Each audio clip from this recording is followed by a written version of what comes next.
Hello friends, आज एक बार फिर से इस नए वीडियो में आप सभी का स्वागत है दोस्तों।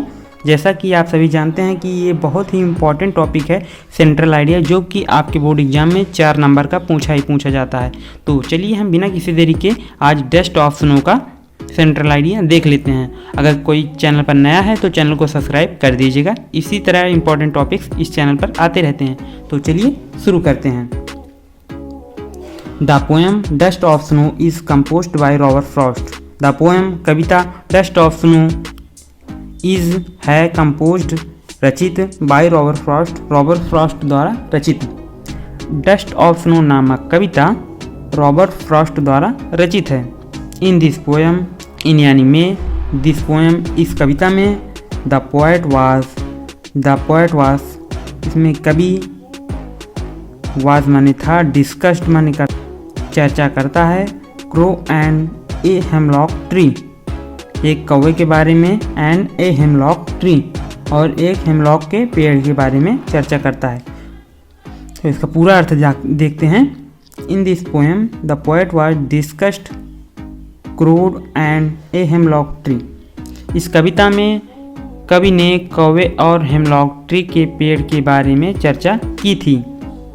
ही माने वह, आल्सो माने सदैव, एक्सप्रेस्ड यानी व्यक्त करता है, द इम्पोर्टेंस महत्व को, ऑफ माने का, ऑल थिंग्स सभी चीज़ें, इन चेंजिंग हिज मूड उसके मूड को बदलने में। तो इसको चलिए पूरा अर्थ समझ लेते हैं। उन्होंने या उसने अपने मूड को बदलने में सभी चीज़ों के महत्व को व्यक्त किया। जैसा कि एक क्रो आता है और हेमलॉक ट्री पर बैठता है तो उसके बर्फ़ के टुकड़े कवि के ऊपर सर पर गिर जाते हैं तो उसका मूड चेंज हो जाता है। चलिए आगे जानते हैं। The poet has maintain crow and hemlock tree in this poem. The poet कवि हैज़ मेंटेन बनाए रखता है, क्रो एंड हेमलॉक ट्री कौवा और हेमलॉक का पेड़, इन दिस पोएम यानी यह कविता हेमलॉक ट्री और कौवे द्वारा बनाई गई है।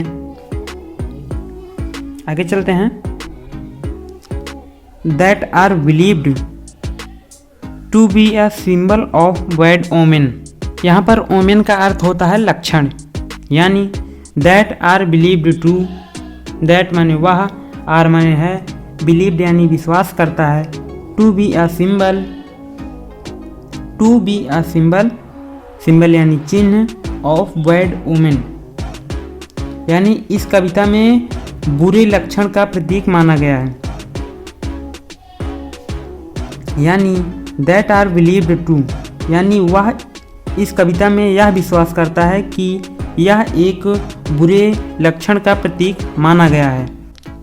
यानी उसी पर आकर के कौवा बैठ जाता है और कुछ बर्फ़ के टुकड़े कवि के ऊपर गिर जाते हैं। तो इस तरह सारा दिन कवि बैड मूड में रहता है और इस तरह उसे एक बुरे सिंबल यानी बुरे लक्षण का अनुभव होता है कि उसका सारा दिन बेकार चला गया।